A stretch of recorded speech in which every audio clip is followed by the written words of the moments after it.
Halo, selamat siang Bapak dan Ibu sekalian yang sudah hadir tepat waktu. Kami mohon kesediaan dari Bapak dan Ibu untuk menunggu teman-teman yang lain. Webinar akan kita mulai sekitar pukul 2.05. Terima kasih.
Oke, baik Bapak dan Ibu sekalian, waktu sudah menunjukkan pukul 2.05.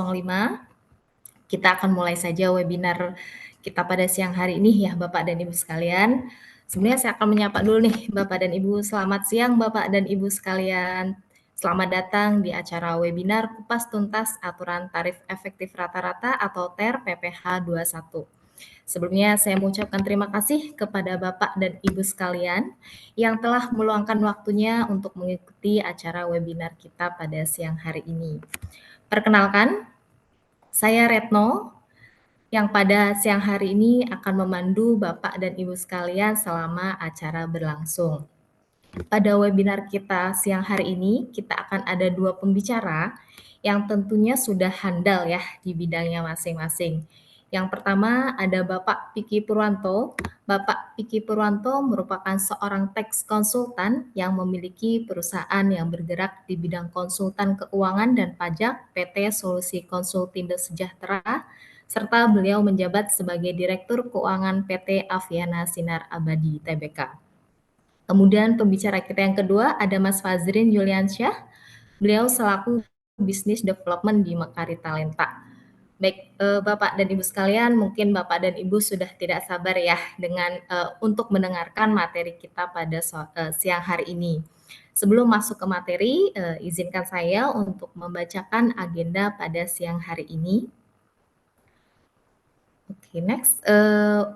Untuk agenda yang pertama, kita ada opening. Kemudian agenda selanjutnya ada expert session, pembahasan terkait aturan tarif efektif rata-rata TER PPh 21.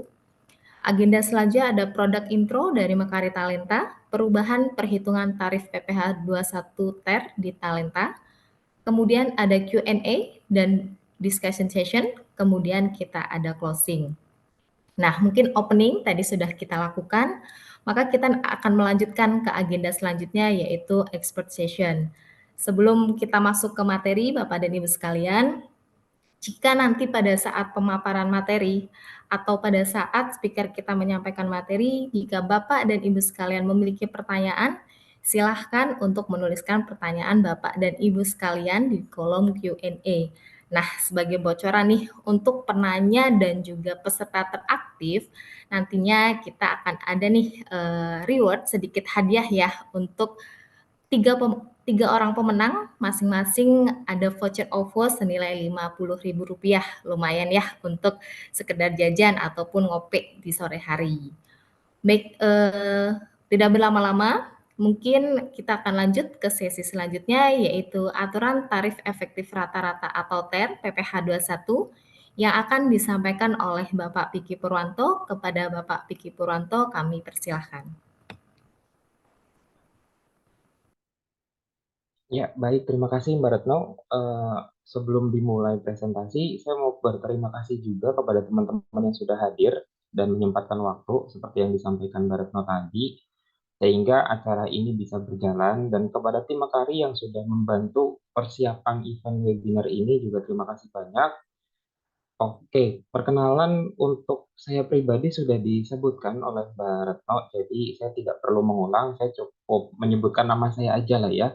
Perkenalkan kembali, saya Piki Purwanto dan akan membawakan materi terkait PMK 168. Mbak, bisa ke materinya langsung aja, Mbak? Oke, jadi untuk presentasi kali ini atau apa yang akan saya jelaskan, sebenarnya saya hanya ingin merefresh terkait isi dari PMK 168. Jadi saya hanya meringkas, membuat rangkuman dari isi pasal PMK 168. Jadi ada beberapa gitu ya. Nah, pada pasal 13 PMK 168 itu secara khusus mengatur ketentuan mengenai penggunaan tarif efektif rata-rata yang disingkat dengan sebutan TER gitu ya, dan penggunaan pasal 17 Pak tarif pajak progresif untuk memudahkan perhitungan pemotongan PPh pasal 21 ya kan. Kemudian lebih lanjut tarif efektif yang dimaksud terdiri atas tarif efektif bulanan dan tarif efektif harian. Next. Nah, pada pasal PPh 21 di dalam PMK 168 ada poin menyebutkan pasal 15 ayat 1 dan 2 PMK 168 menyebutkan tarif efektif bulanan diterapkan untuk perhitungan pasal 17 dan perhitungan PPh pasal 21 tarif efektif rata-rata itu diterapkan per masa. Sedangkan untuk tarif pasal 17 sendiri digunakan untuk perhitungan PPh pasal 21 pada masa terakhir saja di Desember nanti 2024. Tarif efektif bulanan itu digunakan untuk setiap masa pajak dari Januari sampai dengan November nantinya. Kemudian kewajiban pajak subjektif untuk pegawai tetap baru akan dimulai setelah bulan Januari 2024 atau sebelum berakhirnya bulan Desember. Perhitungan PPh pasal 21 yang terhutang dilakukan berdasarkan penghasilan neto yang disetahunkan. Artinya, jika karyawan ini bekerja dari Januari sampai dengan Juni misalnya, maka perhitungan disetahunkannya itu bukan 12 bulan, melainkan 6 bulan saja dari Januari sampai dengan bulan Juni. Lanjut. Kemudian untuk pasal PPh 21 pegawai tidak tetap. Di sini ada 3 poin yang saya highlight. Itu ada pasal PPh 21 pegawai tidak tetap dengan penghasilan rata-rata harian sampai dengan 2.500.000 akan dihitung menggunakan tarif efektif harian. Kemudian untuk pegawai tidak tetap yang menerima atau memperoleh penghasilan secara bulanan, PPh pasal 21-nya dihitung menggunakan tarif efektif bulanan dikalikan dengan penghasilan bruto dalam masa pajak yang bersangkutan. Kurang lebih poin dari slide ini seperti itu. Next. Nah, pada PMK 168 sendiri disebutkan secara spesifik juga ada bukan pegawai karena ada poin penting yang bisa diambil gitu ya dari dalam pasal tersebut. Disebutkan dalam PMK itu tidak lagi membedakan antara bukan pegawai atau tenaga ahli yang menerima pajak penghasilan berkesinambungan dan tidak berkesinambungan. Pada PPh 23 pada PPh 21 tahun 2023 atau sebelum 2024 status berkesinambungan dan tidak berkesinambungan itu masih ada gitu. Jadi ada kumulatif atas penghasilan yang diterima oleh wajib pajak. Jadi di PMK ini dihilangkan gitu ya. Untuk kategori bukan pegawai seperti tenaga ahli dan orang pribadi yang memberikan jasa, ada penegasan. PPh pasal 21 hanya dikenakan atas jasa. Dalam hal ini saya highlight ada contohnya gitu. Selain dalam jasa catering, penghasilan bruto yang menjadi dasar hitungnya adalah penghasilan setelah dikurangi dari uang yang dikeluarkan untuk membeli bahan baku dan upah kepada tenaga kerja pihak cateringnya. Jadi setelah dikurangi dua komponen tersebut, penghasilan bruto bersihnya saja yang menjadi dasar perhitungan PPh pasal 21 tersebut. Next. Lalu lanjutannya ya, untuk PPh pasal 21 bukan pegawai itu sebenarnya ada beberapa jenis kode pajaknya. Nah, di sini saya highlight untuk pengenaan dasar pajaknya, DPP-nya ya, dasar pengenaan pajaknya. PPh pasal 21 dihitung menggunakan tarif progresif sesuai dengan pasal 17. Kemudian ada juga yang menggunakan dasar pengenaan pajaknya itu dikalikan terlebih dahulu 50%, baru kita anggap sebagai DPP-nya atas penghasilan bruto tersebut gitu ya. Tarif pemotongan untuk setiap masa didasarkan pada jumlah penghasilan bruto yang diterima di masa tersebut, tidak lagi ditentukan berdasarkan penghasilan kumulatif.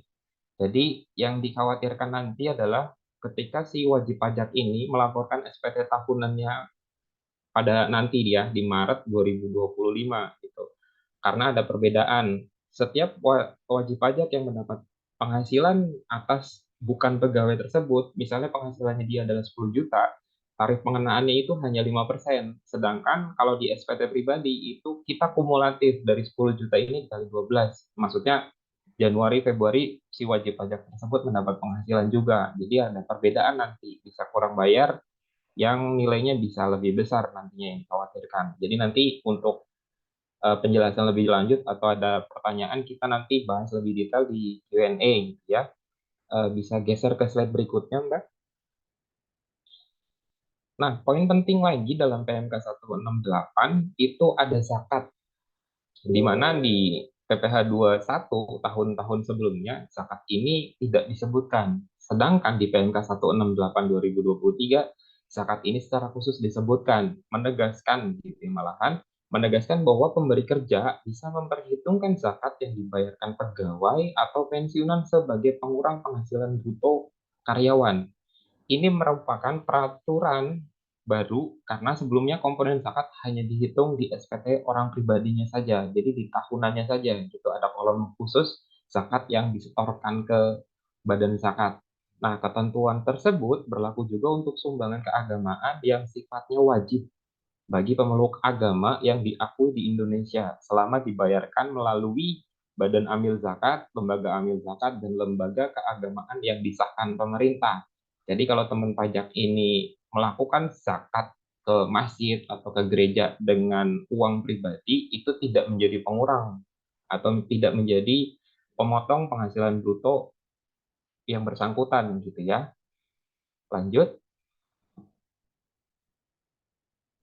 Nah, next slide, kelebihan pembayaran pajak wajib dikembalikan kepada pegawai. Sebenarnya ini bukan poin baru, tapi terkait penegasan ini akhirnya menjadi ramai kemarin ya, sempat ditanyakan ini jadinya kayak gimana. Jadi dari keresahan tersebut saya garis bawahnya ada 3 poin. Perusahaan dapat memberikan kompensasi jika terjadi kelebihan pemotongan PPh 21 yang terjadi dari perhitungan Januari sampai dengan November atau saat karyawan tersebut keluar. Pengembalian pembayaran dilakukan bersamaan dengan pemberian bukti pemotongan PPh pasal 21 paling lambat akhir bulan berikutnya setelah masa pajak terakhir. Di sisi pemberi kerja atau pemotong, jika terdapat kelebihan penyetoran, pemberi kerja dapat melakukan kompensasi atas kelebihan pembayaran tersebut ke masa pajak berikutnya, artinya di Januari 2025 nantinya. Kita bisa geser ke slide berikutnya. Nah, saya highlight ada beberapa untuk kelompok non-pegawai gitu ya. Nah, pemotongan pasal PPh 21 lainnya, ini saya kelompokkan menjadi 4 saja. Di sini ada Dewan Komisaris atau Dewan Pengawas yang menerima penghasilan secara tidak teratur. Perhitungan TER-nya itu berbeda atau cara menghitung PPh 21-nya berbeda.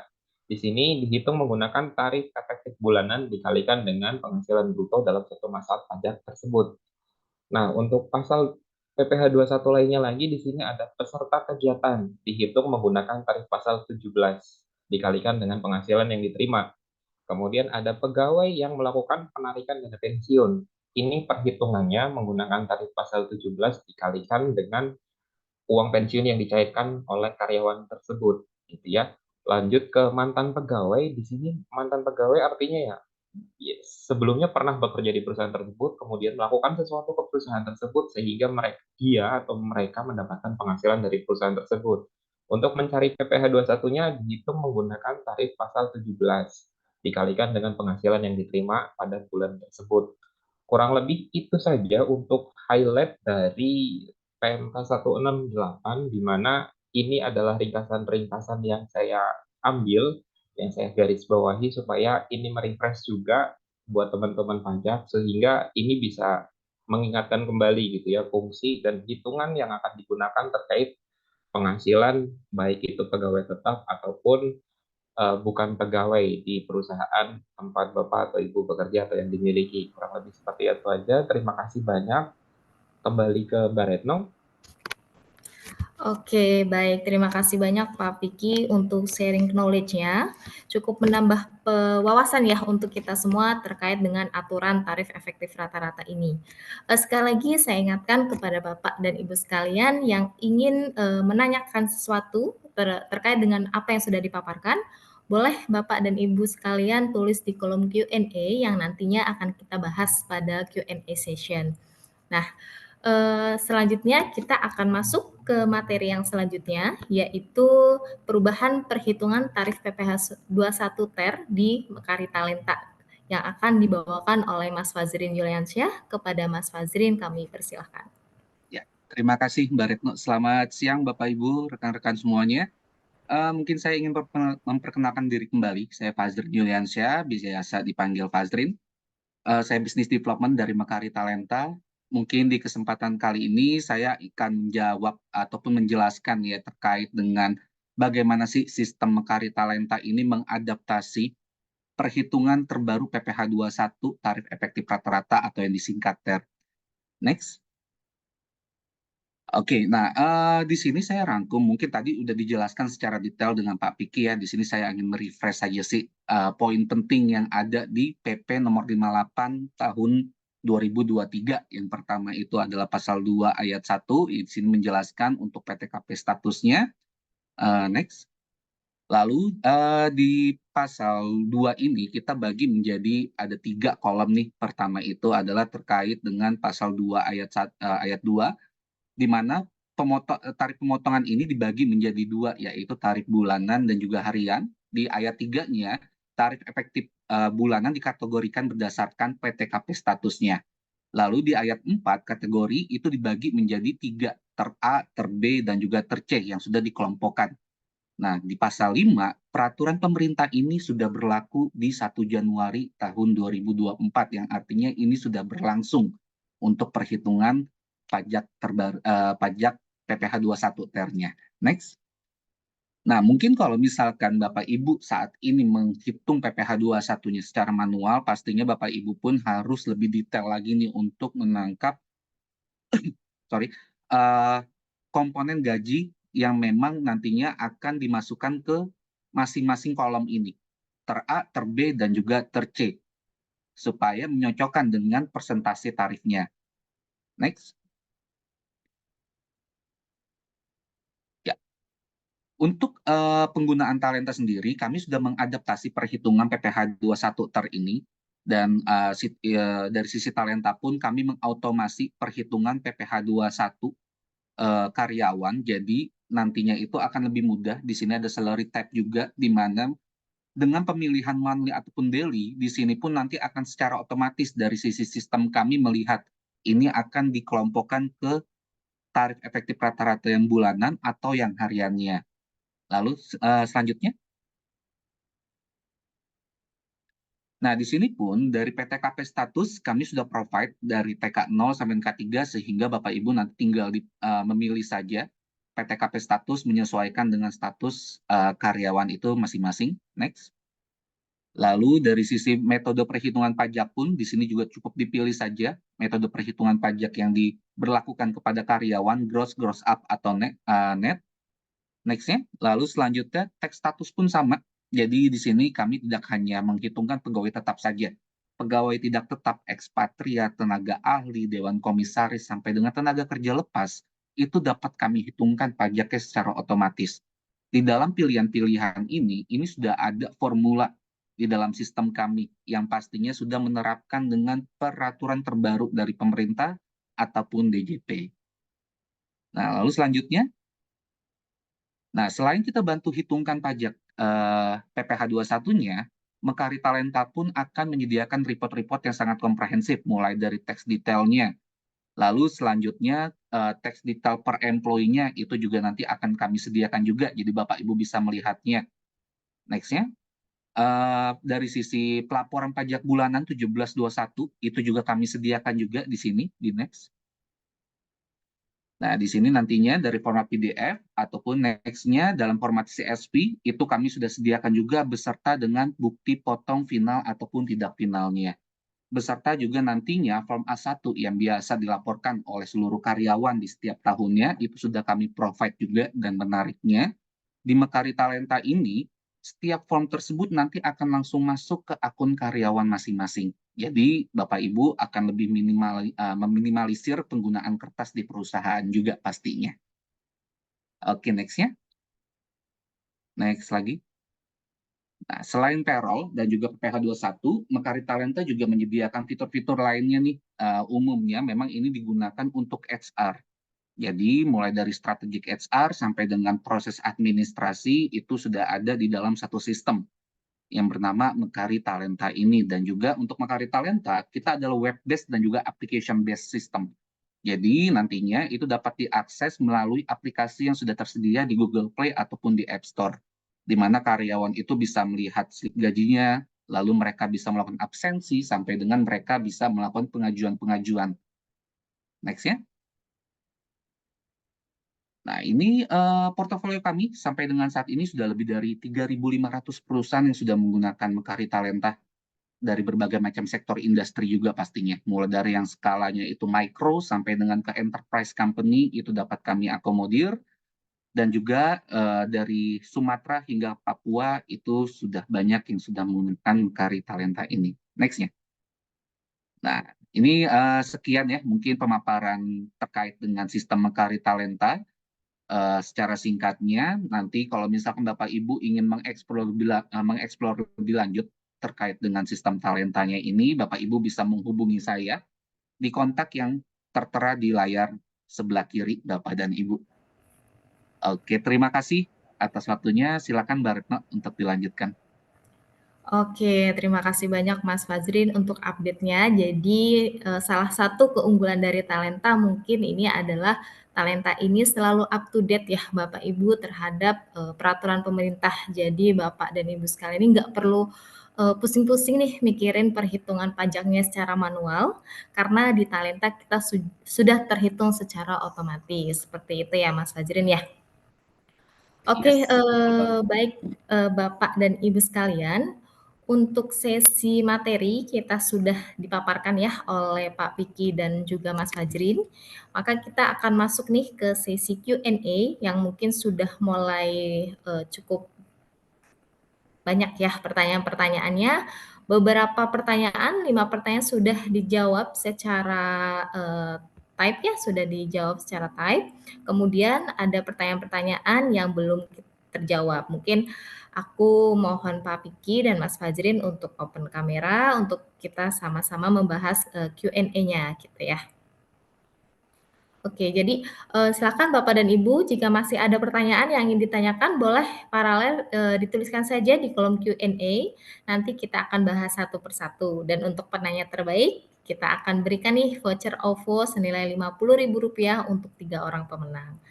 Baik, saya akan bacakan pertanyaan yang pertama dari Ibu Larasati. Untuk pengurang pajak zakat dilaporkan setelah setahun, pengembaliannya seperti apa? Silahkan Pak Vicky.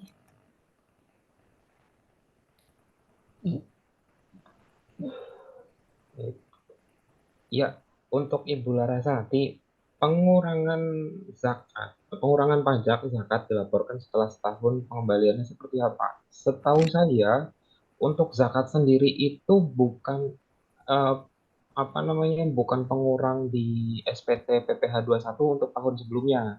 Tapi untuk tahun 2024 nanti penerapannya adalah jika memang ada data zakat yang dibayarkan secara resmi, mungkin ibu bisa minta report tersebut ke wajib pajaknya. Nanti informasi nilai tersebut dimasukkan sebagai pengurang. Jadi nanti ketika di SPT tahunan, gitu ya, di SPT tahunan orang pribadinya, itu informasinya sudah net di dalam bukti potong gitu. Jadi tidak mempengaruhi lagi lebih atau akan mempengaruhi jadi lebih bayar karena ada penyetoran zakat senilai nominal tertentu. Mungkin itu ya Bu ya jawabannya ya Bu. Nanti kalau misalnya kurang lengkap bisa gabung di Telegram, kita diskusi lebih lanjut lagi. Oke, baik. Terima kasih Pak Piki, Bu Larasati. Semoga jawabannya menjawab ya dari pertanyaan Ibu Larasati.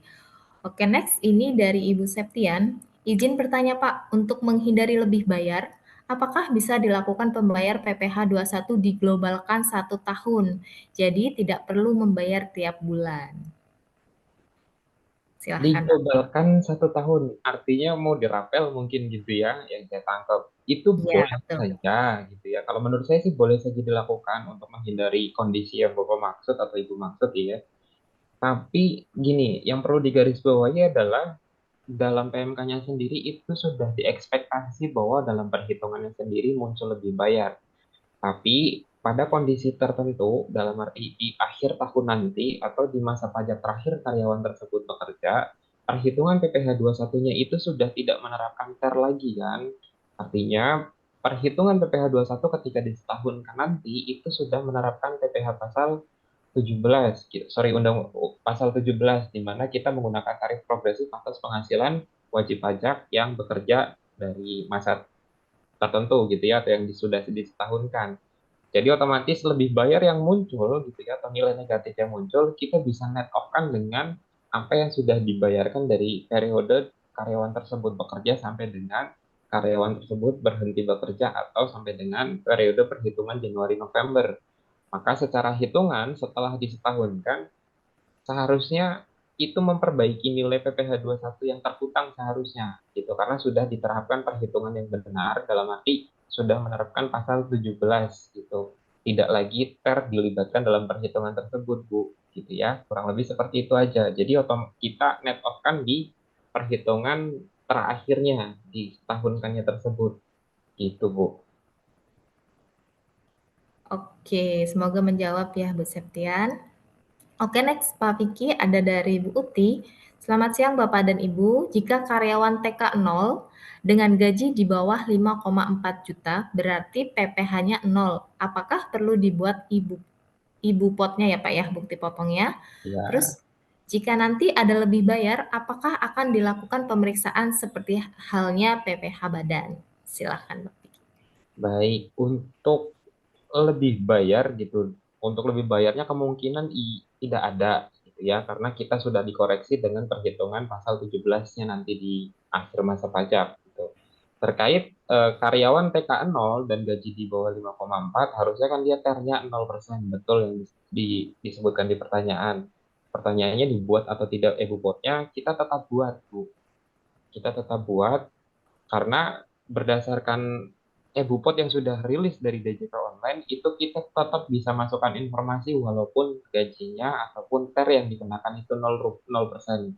Jadi akan lebih baik sebaiknya dibuat supaya juga menjadi arsip yang lebih lengkap di perusahaan tempat Ibu Uti gitu ya. Nah, terkait akan dilakukan pemeriksaan atau tidak, sepengalaman saya sih tidak pernah gitu. Karena wajib pajak yang bekerja hanya di satu pemberi kerja, umumnya kelebihannya ini akan dibiarkan oleh kantor pajak gitu ya. Jadi ya cukup mending ditambahin aja penghasilannya supaya dia tidak muncul lebih bayar aja Bu di SPT pribadinya. Itu aja Bu Tia. Oke, terima kasih Pak Vicky. Untuk selanjutnya ada dari Anonymous Attendees ya Pak ya. Izin bertanya, terkait pemotongan PPh 21 yang non-NPWP itu tarifnya lebih tinggi 20% ya. Namun di sistem eBupot 21 DJP yang terbaru saat ini, jika saya coba rekam dengan menggunakan NIK, tarif yang otomatis terhitung ialah tarif NPWP, padahal lawan transaksi kami non-NPWP, Pak.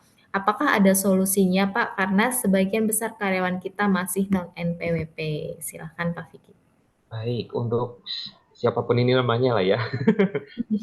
Saya akan menjawab jadi gini Pak atau Ibu ya. Dengan kondisi ini sebenarnya masih gitu berdasarkan Undang-Undang PPh, penalti 20% lebih tinggi ketika wajib pajak atau penerima penghasilan ini tidak memiliki NPWP sebenarnya masih ada. Tapi kita sama-sama tahu ada aturan pemadanan NPWP dari NIK yang sebenarnya itu berlaku 1 Januari, tapi dengan pertimbangan tertentu yang dilakukan dari pihak DJP itu diextend sampai 1 Juli 2024 untuk waktu pemadanan bagi wajib pajak menyesuaikan pemadanannya NIK ke NPWP gitu. Jadi nanti pilihannya adalah di eBupot sendiri, ketika si wajib pajaknya ini atau penerima penghasilan ini tidak memiliki NPWP, maka wajib mengisi NIK gitu. Jadi tidak boleh diblankkan dua-duanya, NIK-nya ataupun NPWP-nya.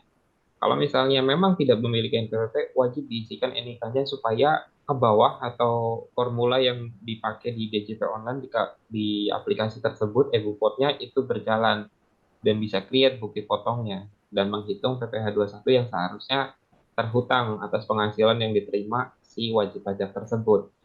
Jadi perlu digarisbawahi bahwa sudah tidak ada lagi ber-NPWP atau tidak gitu, mengingat ada peraturan pemadanan NPWP bagi seluruh wajib pajak gitu ya Pak atau Ibu. Kurang lebih seperti itu Bu.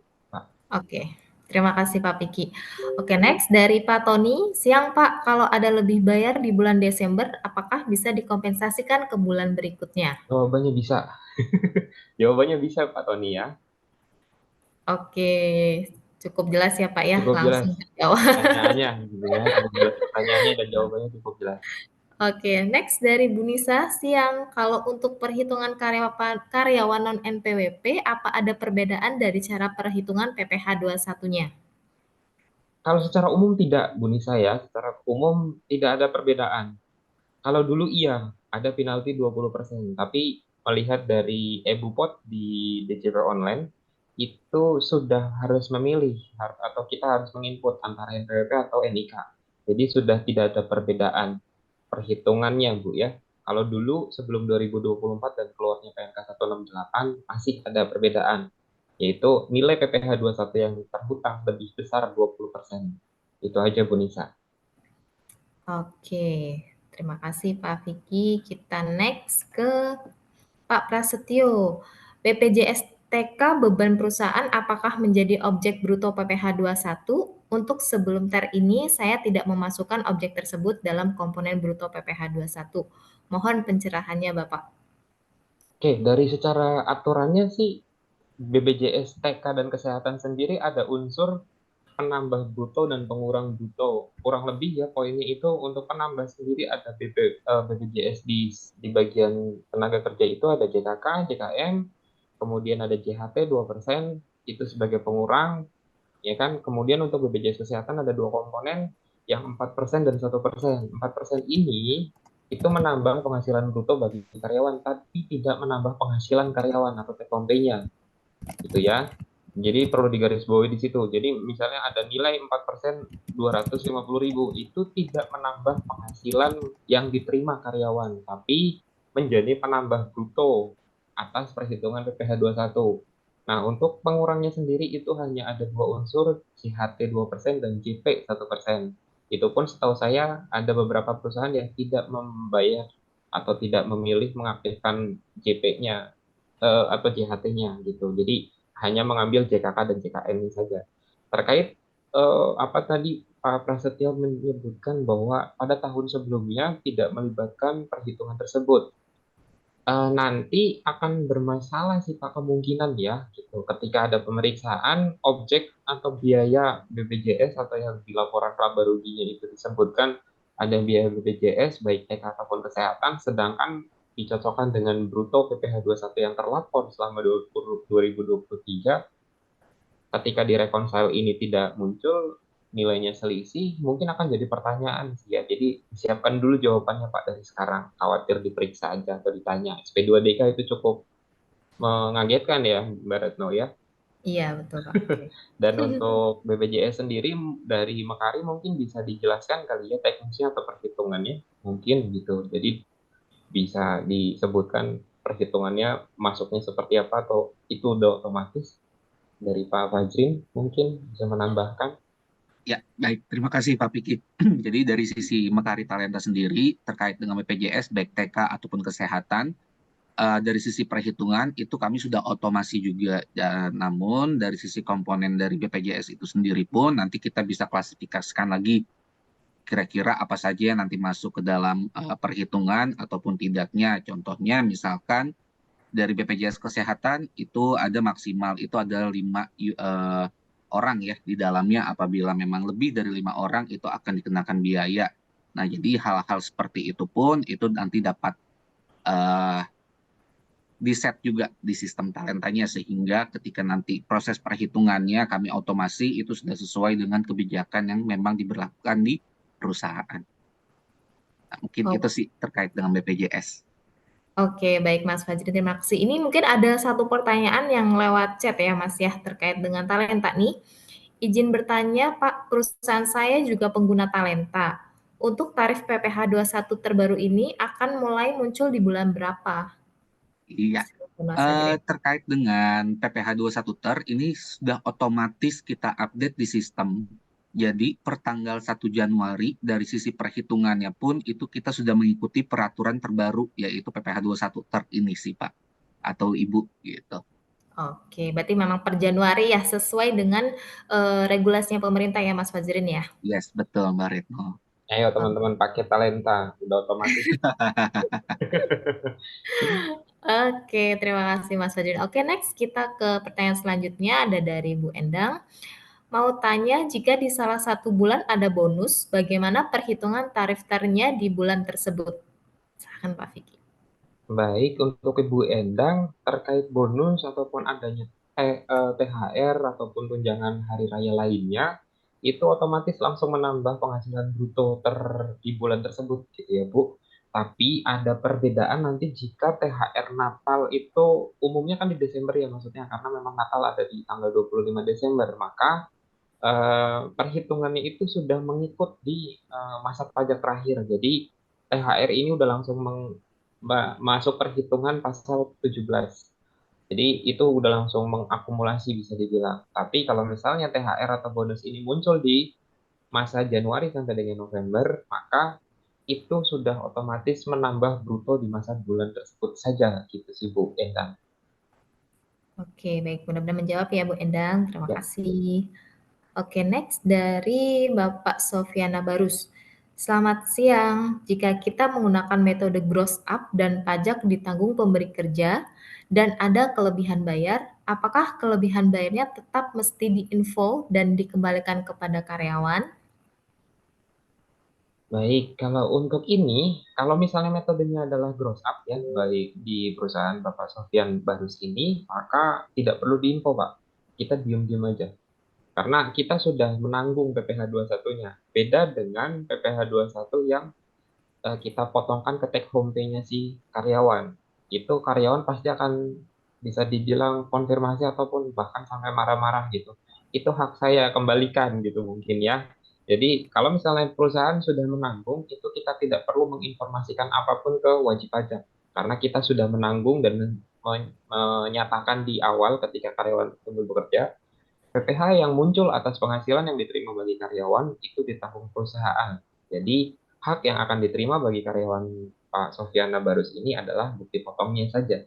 Tidak ada kelebihan uang yang akan dikembalikan. Gitu Pak. Oke, baik. Terima kasih Pak Vicky. Kita next ke Mbak Putri. Izin bertanya, jika ada karyawan yang tarif ternya 0%, apa setiap bulan tetap diinput ke Ibu Pot 21? Dan untuk yang tidak memiliki NPWP seperti apa? Baik, jawabannya seperti yang di Sama tadi. pertanyaan sebelumnya ya, hampir Betul, mirip betul. ya. Jadi untuk tarif yang 0% itu tetap dibuat Ibu Putri atau Mbak Putri itu tetap dibuat. supaya ya fungsinya untuk melengkapi arsip juga gitu ya, untuk kebutuhan data dokumen karyawan juga. Lalu untuk yang tidak memiliki NPWP bagaimana? Sama gitu. Jadi nanti saat pembuatan e-Bupot sendiri pilihannya harus mengisi salah satu NPWP ataupun NIK. Jadi ketika penerima penghasilan ini tidak memiliki NPWP, isikan NIK-nya gitu. Karena otomatis karyawan ketika bekerja di perusahaan yang baru gitu ya, mereka akan memberikan profil kan, baik itu NPWP ataupun KTP-nya mereka untuk data karyawan di perusahaan tersebut. Jadi ibu tinggal minta data tersebut supaya bisa membuat e-Bupot untuk setiap masanya nanti. Kurang lebih seperti itu Ibu Putri atau Mbak Putri ya. Oke, baik. Terima kasih Pak Piki. Kemudian dari teks Mitra Bernusantara, untuk pengurang nilainya berapa Pak? Apanya Ini nih? Ya, nanti ya mohon dapat dijelaskan lagi dijelaskan ya. lebih detail ya Mm-mm. Bapak. Oke, kemudian ada Udayana. Kak, untuk pekerja harian yang dibayarkan setiap minggunya, itu tergolong bulanan atau tidak bulanan ya? Tidak bulanan, kategorinya harian sih tetap sih. Jadi nanti tinggal jumlah penghasilan yang diterima setiap minggu itu dibagi jumlah hari. Kalau misalnya bekerja dalam satu minggu itu 5 hari, Senin sampai Jumat misalnya, Pak Udayana itu penghasilan yang terkumpul dari Senin sampai Jumat itu dibagi 5, Pak. Jadi tetap kategorinya itu bukan bulanan. Itu aja Pak Udayana. Oke, baik. Terima kasih Pak Vicky. Next dari Novia Puspa. Pak, mau tanya untuk pembayaran gaji harian misalnya dalam seminggu sekali ada pembayaran upah. Maka apakah bupotnya yang dibuat 6 hari sesuai hari kerjanya atau satu bupot sesuai pembayarannya ya Pak? Satu bukti potong aja Mbak Novia Puspa ya. Jadi satu bukti potong aja atas setiap kali penghasilan dibayarkan, bisa dibilang seperti itu. Jadi kalau misalnya ini periodenya satu minggu, ya dibuat 4 kali berarti ya, bukti potong.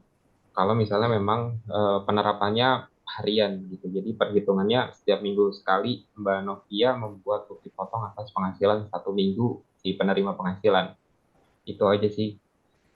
Oke, terima kasih Pak Vicky. Next dari Dion, izin bertanya lagi kalau pegawai suatu perusahaan punya usaha sampingan atau sistem informasi dan dijual ke perusahaan tempat pegawai bekerja, atas transaksi tersebut dipotongnya sebagai tenaga ahli atau pegawai. Tenaga ahli, jadi beda beda objek pajak ya. Jadi ada dua, dia tetap dapat gaji, kemudian dia dapat bukti potong tidak final atas jasa tenaga ahlinya. Jadi ada dua bukti potong atas penghasilan yang diterima gitu. Yang digarisbawahi untuk Pak Dion adalah karena beda objek pajaknya. Itu aja sih. Oke, baik. Next, Ibu Francisca. Siang Pak, mau bertanya untuk tenaga ahli berkesinambungan, apakah memakai tarif baru? Mungkin boleh diberikan contohnya. Berdasarkan PMK 168, berkesinambungan dan tidak itu sudah dihilangkan Ibu Francisca ya. Jadi pengenaannya itu ya setiap kali penerima penghasilan ini menerima penghasilan, langsung dikalikan dengan rumus yang berlaku, bisa dibilang, atau pengenaan tarif pajak yang berlaku. Jika ini tenaga ahli, maka penghasilan bruto tersebut dikalikan 50% terlebih dahulu untuk dapat DPP-nya, kemudian DPP tersebut dikalikan pasal 17 tarif pajak progresifnya. Kurang lebih seperti itu Bu untuk perhitungannya Bu. Jadi tidak ada lagi perkesinambungan atau tidak. Oke, terima kasih Pak Vicky, mohon maaf. Dari Ibu Lita, bagaimana untuk perhitungan gaji komisaris yang bekerja lebih dari satu perusahaan? Untuk komisaris sendiri, secara kategori itu tadi bukan pegawai ya untuk komisaris sendiri. Jadi perhitungannya ya setiap kali si komisaris atau dewan pengawas ini menerima penghasilan dari perusahaan satu dan dua ataupun dan tiga gitu ya, itu masing-masing mengeluarkan bukti potong Ibu Lita. Jadi jika misalnya komisaris ini bekerja di tempatnya Ibu gitu ya atau berada di perusahaan Ibu Lita, ya setiap kali menerima penghasilan tinggal diproses aja gitu ya. Penghasilan yang diterima dikalikan dengan tarif efektif bulanannya si penghasilan komisaris tersebut. Nanti di PT yang kedua gitu ya, itu akan menjadi tanggung jawab di PT kedua untuk menerbitkan bukti potong bagi komisaris yang sama. Terus Ibu, ini nggak ada yang kepo sama Mekari nih. Ini nggak ada yang Itu kepo sama jawabannya. Talenta nih. Iya loh, ayo Talenta keren loh. Oke, mungkin seiring berjalannya waktu kali Pak, mereka lagi buka websitenya dulu mungkin ya Pak ya? Iya mungkin kali ya, masih kepo-kepo. Mungkin bisa Lagi di-share kali ya, kepo-kepo. ngecek Talenta tuh di sini gitu ya kan. Oke, next dari Bu Rika, untuk karyawan yang tidak punya NPWP harusnya bagaimana Pak? Apakah karyawan tersebut dipaksa untuk punya NPWP? Ibu Rika ya, sejak berlakunya pemadanan NPWP, maka tidak ada keharusan sebetulnya. Karena NIK-nya sendiri nanti dianggap sebagai identitas wajib pajak.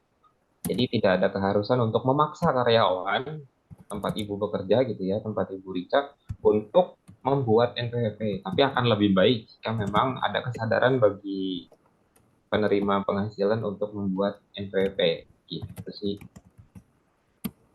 Oke. Kalau karyawan, oh ibu Rika lagi. Oh, bukan ini sama ya. Eh, Iya, ini sampai ada cara untuk. Oh, ini beda pertanyaan nih Pak iya Vicky tidak punya sepertinya ya. NPWP ada cara Kalau untuk kalian tidak punya NPWP, apakah ada cara untuk memadankan KTP menjadi NPWP atau syarat pemadaman KTP harus memiliki NPWP? teknisnya sebenarnya ada di aturan per itu ya, tapi saya juga lupa gimana. Tapi setahu saya Bu Rika ya, ada modul yang disediakan kantor pajak secara masif gitu ya dalam prosesnya.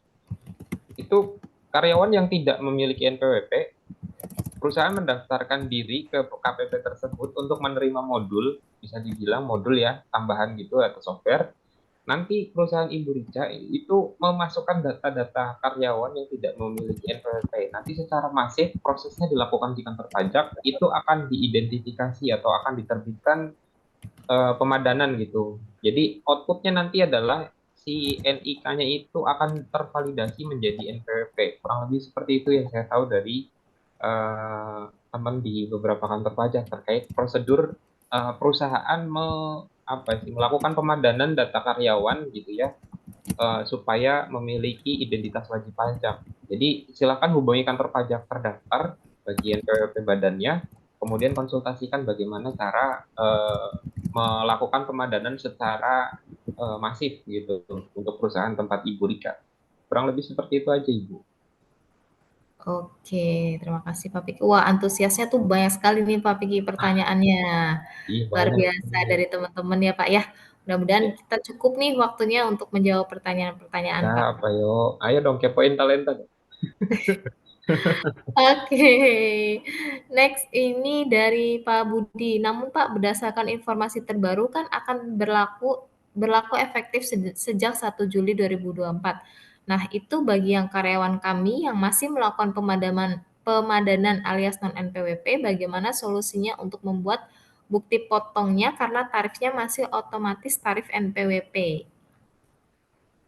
Ya, gini Pak Budi ya, saya juga agak bingung sih terkait ini ya secara teknis. Tapi berdasarkan DJP online-nya sendiri yang kita sudah tes kemarin, kita hanya dikasih dua pilihan saja antara memasukkan NPWP ataupun memasukkan NIK. Sedangkan perhitungannya sendiri ketika kita isi NIK tanpa NPWP, pengenaan PPh 21-nya itu sama saja dengan yang ber-NPWP. Maka mungkin gini Pak, asumsi saya ya, jadi koreksi aja kalau misalnya saya keliru juga gitu, karena ini baru asumsi saya pribadi, dan saya juga belum dapat jawaban pasti dari sisi kantor pajak gitu ya. Beberapa AR saya udah konsultasikan juga belum bisa menjawab terkait hal ini. Tapi gini Pak, asumsi saya adalah karena nanti 1 Juli ini sudah efektif dan peraturan pemadanan NPWP atau pemadanan NIK-nya sendiri ini sebenarnya sudah muncul sebelum 2024 yang seharusnya berlaku 1 Januari gitu ya. Tapi karena satu dan lain hal akhirnya di-extend sampai 1 Juli, maka itu yang menjadi dasar dari perhitungan di EduPort pengenaan tarifnya itu atau PPh 21 yang muncul itu sama dengan wajib pajak yang memiliki NPWP, Pak. Jadi mungkin bisa dipastikan lagi ke kantor pajak terdaftar untuk memastikan gitu. Tapi kalau misalnya Bapak menginput informasinya ini melalui EduPort, mau nggak mau ya Pak Budi ini harus mengikuti apa yang dimunculkan dari perhitungan di sisi DJP online-nya Pak, e-Bupot 21-nya. Jadi nilai yang tercermin atau yang muncul di perhitungan itulah yang akan kita bayarkan atas penghasilan karyawan Pak Budi yang tidak memiliki NPWP.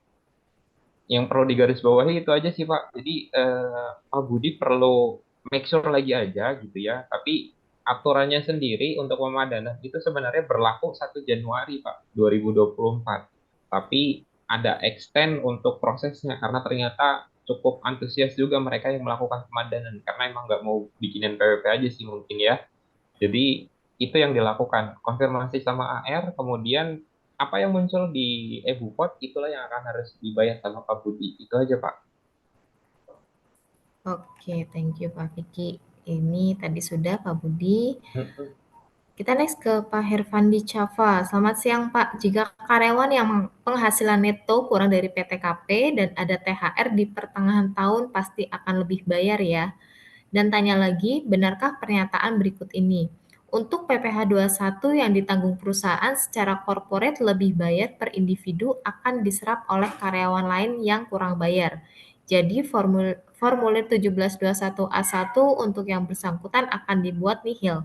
Dan sebaliknya, jika PPh 21 yang ditanggung karyawan maka lebih bayar yang terjadi pada Desember harus dikembalikan ke yang bersangkutan. Perusahaan bisa kompensasi ke masa berikutnya. Secara umum jawabannya benar semua Pak. Secara umum jawabannya benar semua, tapi gini, terkait THR iya gitu, pasti akan lebih bayar. Tapi nanti pada perhitungan disetahunkan itu kita bisa menet off-kan gitu. Jadi kita munculkan nihil seperti pada pernyataan Bapak di statement yang berikutnya. eh, Kelebihan bayar atas per individu akan diserap oleh karyawan lain yang kurang bayar. Itu betul. Jadi yang kelebihan bayar sebelumnya dari perhitungan Januari sampai November misalnya, itu kan setelah diperhitungkan menggunakan pasal 17 muncul lebih bayar nih. Nah, lebih bayar ini secara individu menetopkan nilai yang sudah terbayarkan gitu. Jadi otomatis bisa nihil opsinya atau lebih kecil dari nilai PPh yang sudah dibayar. Jadi nanti nilai negatif itu menetapkan nilai PPh yang sudah terlanjur dibayarkan atau disetorkan. Atau yang misalnya seharusnya dia tidak kena PPh 21, tapi karena ada kondisi mendapatkan THR, maka muncul PPh 21 di bulan terjadinya THR. Nah, di akhir tahun atau pada saat disetahunkan menggunakan pasal 17, si si karyawan itu di net off-kan dengan kondisi yang seharusnya, maka nihil nih statusnya. Dan sebaliknya jika PPh 21 yang ditanggung karyawan, maka LB yang terjadi pada Desember harus dikembalikan ke yang bersangkutan. Beda Pak metodenya. Kalau misalnya perusahaan menanggung, betul, kita tidak perlu memberikan kompensasi atas kelebihan bayarnya karena perusahaan sudah menanggung nilai PPh 21-nya. Beda kalau misalnya take home pay-nya dipotong atas PPh 21 yang muncul. Itu kita wajib mengembalikan gitu. Nah, perusahaan bisa kompensasi atas ke masa pajak berikutnya, betul bisa. Jika memang benar pada saat pelaporan SPT masa Desember 2024 nanti status di induknya itu muncul negatif gitu, dalam kurung gitu. Maka itu bisa dibawa ke Januari 2025. Kurang lebih seperti itu Pak Herfandi Cava. Oke, baik. Next, ini dari Anonymous juga, Pak. Mohon solusi jika perusahaan selama ini pelaporan PPh 21 selalu nihil tiap tahunnya, lalu karena hitungan ini di saat ada penerimaan THR, maka timbul pemotong PPh 21 hanya di bulan tersebut, sehingga pasti akan lebih bayar di akhir tahun. Dan Ya. kondisi tersebut akan berulang tiap tahunnya. Bagaimana cara menghindari kondisi lebih bayar ini agar tidak sampai perlu melakukan restitusi atas LB PPh 21 yang akan menumpuk? Dan kondisi tersebut akan berulang. Sebenarnya tidak. Sebenarnya tidak ini ya Bapak atau Ibu ya bertanya. Jadi yang seperti dijelaskan untuk Pak Harvendi gitu ya. Kondisinya itu ini kan hanya di satu karyawan aja sebenarnya. Tapi kan pasti ada karyawan yang lain yang punya nilai PPh 21 atas penghasilan yang diterima gitu. Kalau misalnya ke perusahaan dalam dalam cakupan karyawannya itu di bawah PTKP semua ya memang akan nihil gitu Bu. Jadi atas PPh 21 yang muncul akibat adanya THR ataupun bonus irregular income yang lain di bulan tertentu, itu di masa pajak terakhirnya itu kita net off-kan atau kita nihilkan gitu. Kita net off-kan supaya memunculkan nilai PPh 21 yang nihil atau yang sesuai dengan perhitungan pasal 17. Itu Ibu atau Bapak yang bertanya ya. Oke, baik. Terima kasih, Pak. Next, ini ada dari Bu Larasati lagi. Dalam Mekari Talenta, apakah bisa lapor PPh 21 otomatis? Silakan mungkin dari Mas Fajrin. Ya, dari sisi talenta sendiri, untuk pelaporannya itu memang harus dilakukan oleh user sendiri ya. Nah, namun dari sisi pelaporannya itu memang sudah kita sediakan reportnya, mulai dari 1721 masa, bukti potongnya itu sudah kami sediakan dalam format CSV juga apabila memang sudah terdaftar di SPT. Jadi, Ibu hanya perlu upload-upload aja sih. Dari sisi perhitungan, itu sudah kami lakukan secara sistem, diotomasikan. Yang Ibu lakukan, download dari sistem Talenta, lalu upload ke dalam ISPT untuk mendapatkan unique number yang selanjutnya di-upload kembali ke dalam DJP online. Seperti itu, Bu Larasati. Oke, thank you Mas Fajrin. Next, ini ada dari teks mitra lagi, Pak Fikri. Pak, izin bertanya, jika PPh 21 ditanggung oleh perusahaan itu dinamakan gross atau gross up ya, Pak? Terima kasih. Baik, saya jawab untuk pertanyaan teks mitra Bornusantara gitu ya. Jika PPh 21 ditanggung oleh perusahaan, itu namanya gross up gitu, Pak. Oke, terima kasih Pak Fikri. Oke. Next, oh namanya agak unik nih ya. Iya.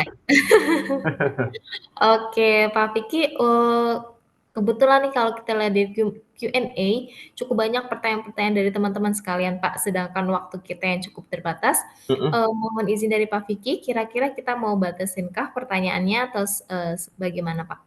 Ya mungkin kita batasin aja kali ya 5 pertanyaan lagi ke bawah gitu ya. Ini kan masih ada beberapa, tapi kita coba buat jawab maksimal 5 lagi aja kali ya. Karena beberapa poin juga ternyata pertanyaannya hampir mirip-mirip gitu, Mbak. Oke, oke baik kita akan masuk ke 5 pertanyaan selanjutnya ya Pak Fikri dan Mas Ya. Fajrin ya.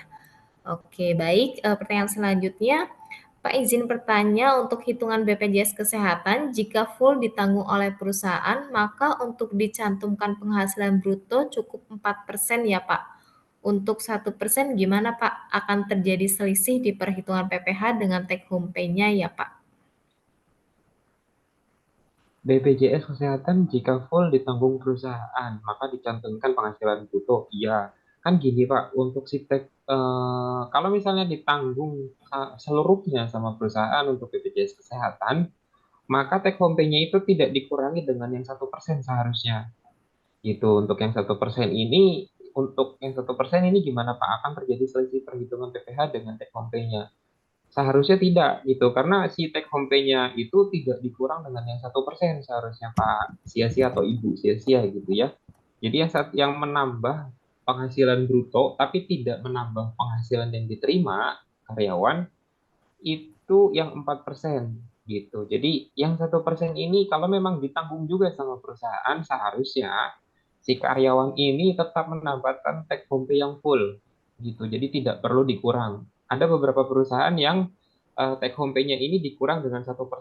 Alasannya adalah karena si 1% ini menjadi benefit di karyawan nantinya jika kondisi tertentu terpenuhi ketika terjadi masalah kesehatan bagi si penerima penghasilan. Kurang lebih seperti itu ya. Oke, terima kasih Pak Vicky. Pak Vicky, karena keterbatasan pertanyaan, mungkin Hmm. Pak Vicky boleh ya pilih 4 pertanyaan selanjutnya yang Mhm. mungkin menarik nih untuk dijawab dan juga mungkin belum ditanyakan oleh attendees lainnya, seperti itu Pak Mhm, Vicky. baik kalau gitu saya coba Boleh? cari. Monggo monggo Pak Vicky. Jadi mewakilkan nih dari seluruh pertanyaan yang ada gitu ya Pak. Iya betul.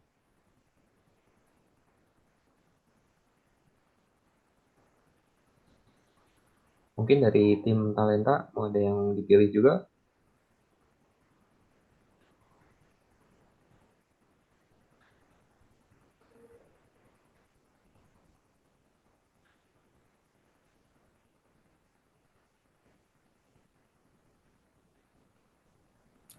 Oke, Mungkin ini ada pertanyaan nih Mas Fajrin dari Mbak Rika ya. Pak, Mekari ini seperti software HR hanya khusus PPH 21 sajakah dan bagaimana cara gabung dan berapa biayanya? Nah, nih langsung nih Mas Fajrin.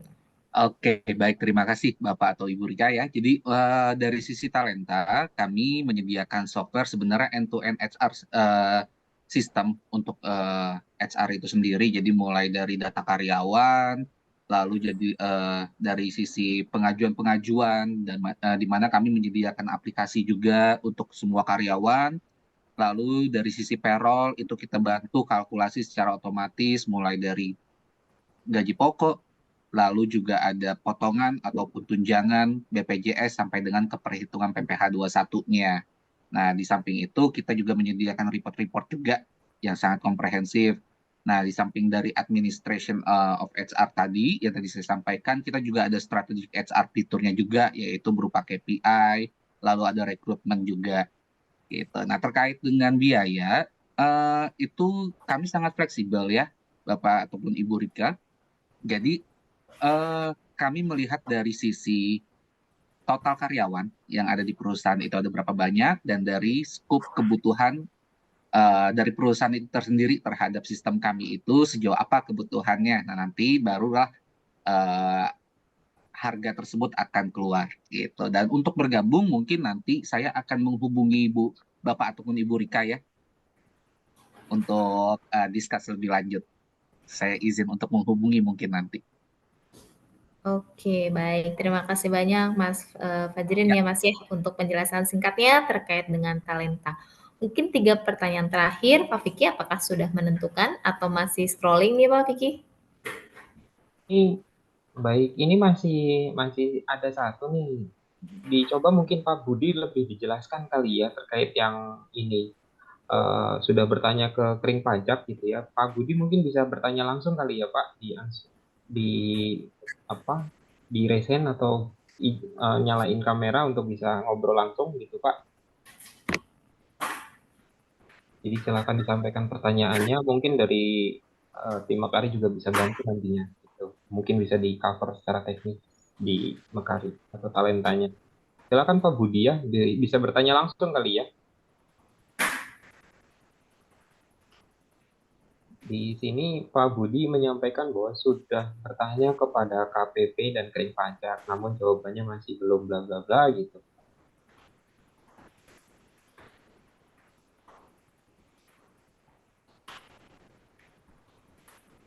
Oke. Silakan Pak Budi. Apakah sudah bergabung? Mungkin Pak Budi kita sudah open mic. Ya, Boleh silakan dites Pak Budi Pak Budi? disampaikan langsung pertanyaannya Pak dan dijelaskan kondisinya juga mungkin ya.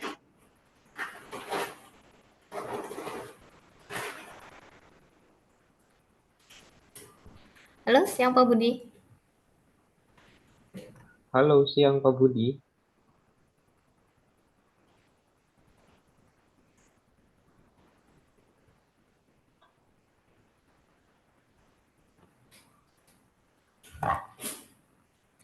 Oh, Pak Budi sepertinya sudah on mic tapi tidak terdengar ya. Pak Budi, oke.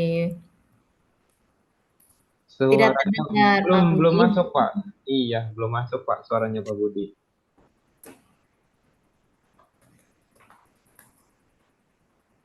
Kendala di device mungkin ya. Sambil menunggu Pak Budi mungkin kita next ke pertanyaan Boleh, pilihan boleh topik kita coba cari selanjutnya. Boleh. lagi ya. Mungkin pertanyaan dari Mbak Putri ya, Pak, ya. Ini Mbak izin Putri. bertanya, Heeh. untuk komisaris yang mendapat gaji rutin setiap bulan dari perusahaan, di akhir tahun tetap dapat bukpot A1 ya, Pak? Tetap dapat A1, betul, tetap dapat. Jadi si komisaris ini tetap dibuatkan bukti potong A1-nya. Oke, baik, terima kasih. Kita coba ke Pak Budi lagi, apakah sudah tersambung? Ini coba ganti device Pak Budi ya atau ganti headset.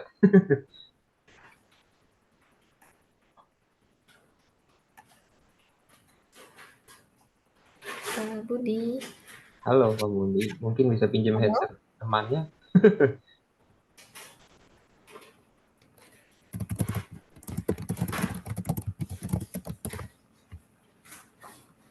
Oke, sepertinya masih belum tersambung ya Pak Ya, Piki ya. mungkin gitu ya. Pertanyaan yang ini masih mirip-mirip, jadi saya juga nggak bisa pick salah satu. Mungkin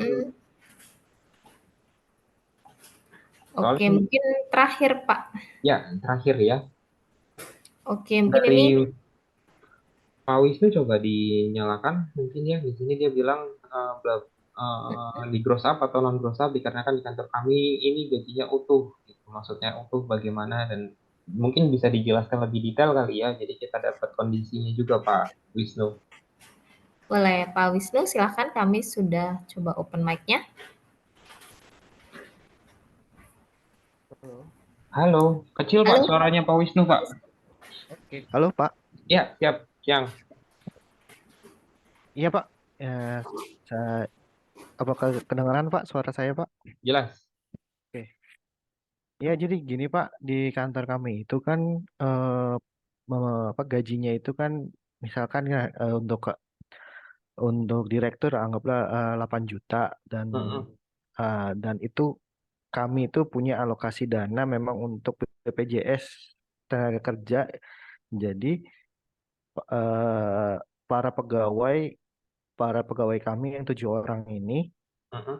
termasuk saya juga dan direktur itu tidak dipotong untuk gajinya jadi utuh cuma memang untuk itunya kita memang sudah mempersiapkan dana untuk BPJS tenaga kerja untuk ya persetujuan dari direktur itu gaji karyawan jangan dipotong untuk BPJS jadi kita mempersiapkan dana alokasi dana lain gitu Pak. Untuk mengcover PPh-nya tersebut maksudnya Bapak Iya, gitu ya. untuk mengcover dari BPJS ketenaga kerjaan, Pak. Jadi pertanyaannya adalah, Eh, nah, yang jadi permasalahan kan dana yang BPJS tenaga kerja itu kan alokasi dana lain ya, Pak. mm-mm, Ketika nanti eh, pelaporan PPh pasal 21 kan ada pemasukan premi-premi BPJS tenaga kerja, sedangkan gaji karyawan itu tidak ada yang dipotong, Pak. oke. Jadi maksud Heeh. Bapak mungkin gini kali ya, yang saya tangkap adalah si selain direksi gitu ya, atau selain direktur, Mm-mm. PPh satunya itu hanya gaji saja gitu ya objeknya. Ya, objeknya hanya gaji saja, gaji tok. Tapi di dalam itu kami kan menaati peraturan pemerintah untuk membayarkan BPJS Mm-mm, tenaga kerjaan. Nah, kami bayarkan di dengan cover dari di cover ada dana lain lah pokoknya dana kita. lain. Ah, Ya, gitu. nah, terkait untuk kalau kita bicara terkait PPh satunya sendiri gitu ya Pak, maka ya kita objektif saja gitu. Maka si PPh satu atas pengenaannya ini ya berdasarkan penghasilan bruto yang diterima karyawan masing-masing. Terkait non direksi gitu ya, karyawan biasa bisa dibilang staf kantor biasa, ada reporting bisa dibilang gitu ya, ada laporan BPJS di mana di situ ada BPJS untuk masing-masing karyawan bisa dibilang gitu ya Pak.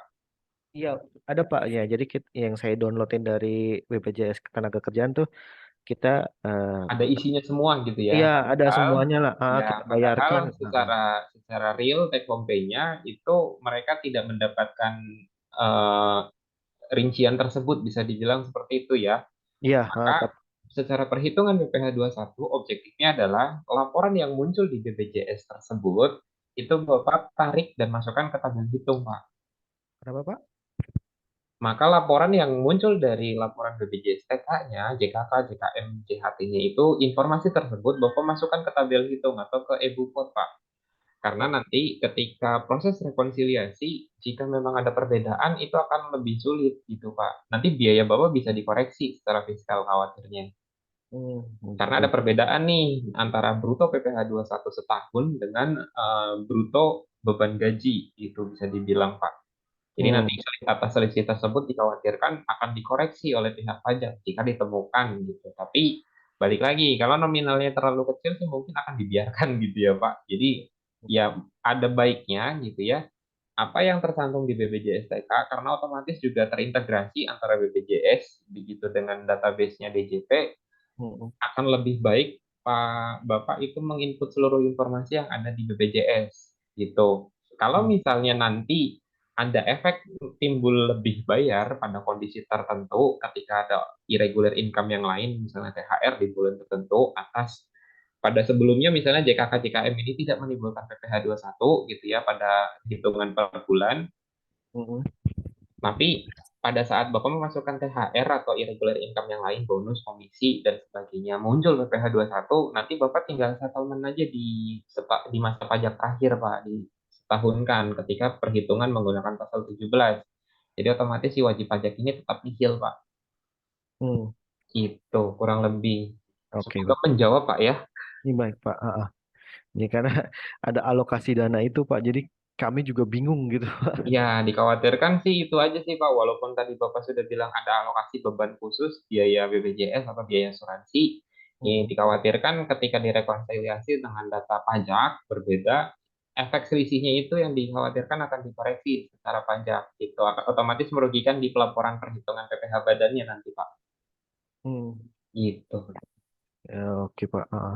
Ya, karena ada alokasi ini, jadi kadang-kadang saya juga, aduh, ini kemana? Tapi nggak dipotong ke apa nggak dipotong ke karyawan sama direktur. Saya juga bingung. Siap, Pak. Ya, Pak, terima kasih, Pak, atas Siap, terima kasih Pak Wisnu ya, ya. terima kasih, Pak, atas masukannya, Pak. Siap. Oke, terima kasih banyak Pak Wisnu. Oke.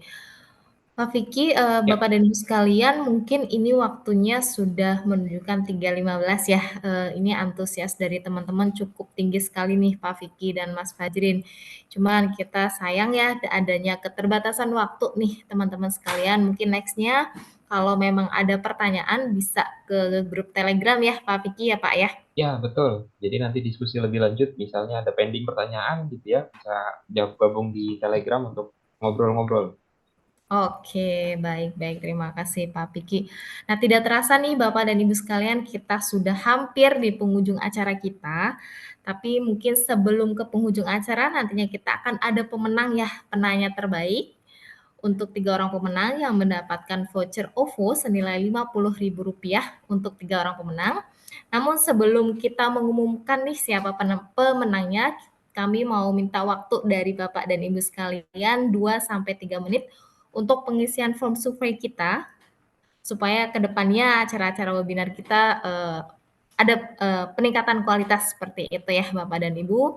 Mohon kesediaan Bapak dan Ibu sekalian untuk mengisikan feedback form yang sudah tampil di layar Bapak dan Ibu sekalian. Kita akan mengumumkan pemenangnya di 3.17 atau 3.18. Terima kasih.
Oke, untuk Bapak Ibu yang telah mengisi feedback form, mohon kesediaannya tetap stay di Zoom karena kita akan ada pengumuman ya pemenang penanya terbaik kita pada sore hari ini.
Oke, baik Bapak dan Ibu sekalian, terima kasih banyak kesediaannya untuk mengisi feedback form kita. Mungkin kita akan masuk nih ke pengumuman pemenang ya untuk voucher OVO kita senilai Rp50.000. Oke, nah kita sudah pilih 3 orang penanya terbaik yang akan mendapatkan OVO senilai Rp50.000. Yang pertama ada Ibu Larasati. Boleh ditulis mungkin Mbak Lydia ya. Oke, nggak usah, saya bacakan aja. Yang pertama ada Ibu Larasati. Yang kedua ada Pak Wisnu. Selamat untuk Ibu Larasati dan Pak Wisnu.